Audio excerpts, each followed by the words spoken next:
everybody, welcome back to the daily Vivaldi edit with me, Adrian Chandler, Artistic Director of La Serenissima.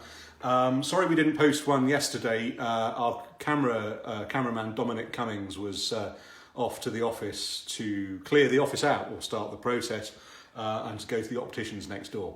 We have 3 videos for you over the space of the next 48 hours, so we catch up. We're starting today with RV300, Opus 9 number 10. You may remember that the Opus 9 number 11 that we looked at was a concerto that already existed, but Vivaldi rewrote the slow movement. The reason being that this concerto, RV300, has a slow movement with pizzicato violins and violas. The original version of the following concerto had the same kind of slow movement, so in order to sort of spice things up a bit, mix it up, he rewrote the slow movement. This concerto is positively fizzing with energy and is played by my beautiful Sibelius software. Here's the opening ritornello.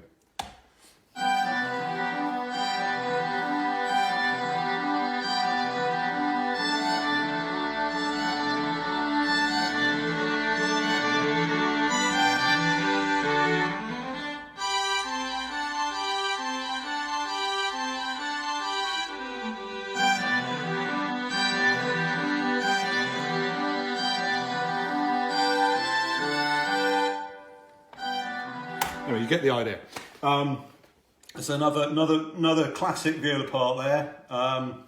So another one for the viola cam. It gets a bit tricky in that bar. They've got to play a G major scale, but I'm sure with a bit of practice, I'm sure they'll cope with that. It's a brilliant piece. It's a crazy opening solos. The massive Bariolage that goes on forever and a day. And then the next solo, you kind of get the same thing. Here it is in B major. Won't do that because it sounds rubbish. Because basically, Vivaldi, to save himself a bit of bother, as all this here goes on and on, is supposed to be played in that way. So if you think, 69. So you've got, it's just over 30 bars of incessant Bariolage. Quite hard. I mean, it goes quite high as well. It goes up to A. Then you get rather beautiful slow movement. Very simple cantilena. It's an interesting thing. Using the concerto part books that were published in Amsterdam. Here's the first page of the concerto in question. The quality of the engraving of the Opus 3 is very good. Opus 4 was pretty good, but then I've noticed since I've been working across various collections of works that it seems to really the quality tails off massively, and there are some humongous errors made by the copies, including the fact that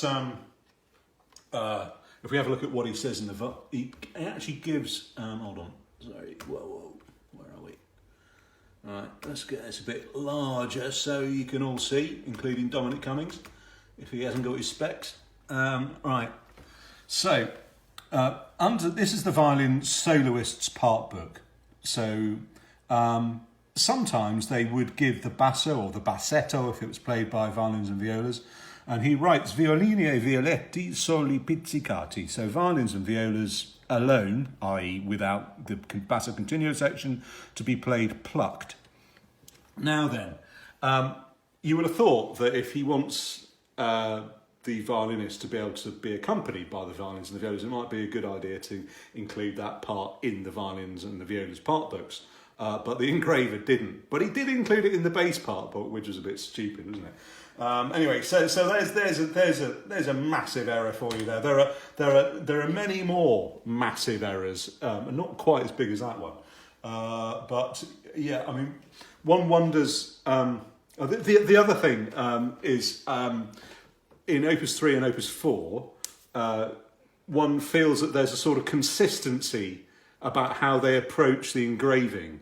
By the time you get to the Opus 9, there's sort of consistency seems to go out the window. For instance, if you look at how he beams these groups of 6 quavers together, you get one group of 6, one group of 6, one group of 6, and then it goes 2, 2, 2, 6, 6. I mean, there's no reason for that.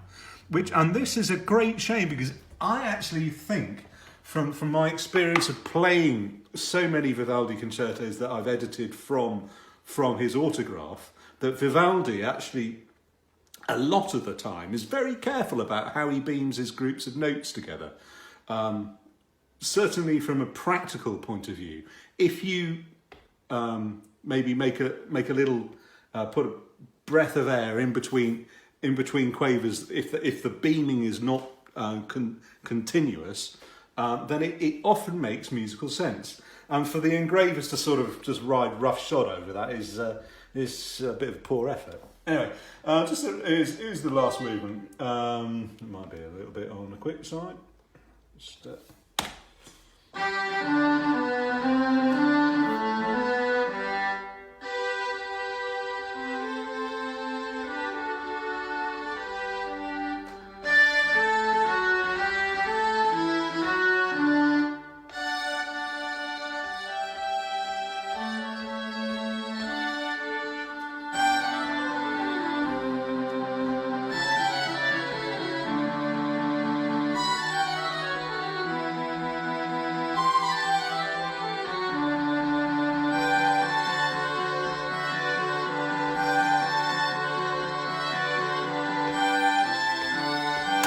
So there you go. It's a cracking concerto. I think it gets an A rating of 9.5. So, as Dominic Cummings has been to the office and got the Opus 12, because you can't find that on the net anywhere. So I've had to. I have been without my Opus 12 part books. We're going to spend the rest of the week looking at 3 concertos in the Opus 12. So yeah, see you tomorrow. Cheers.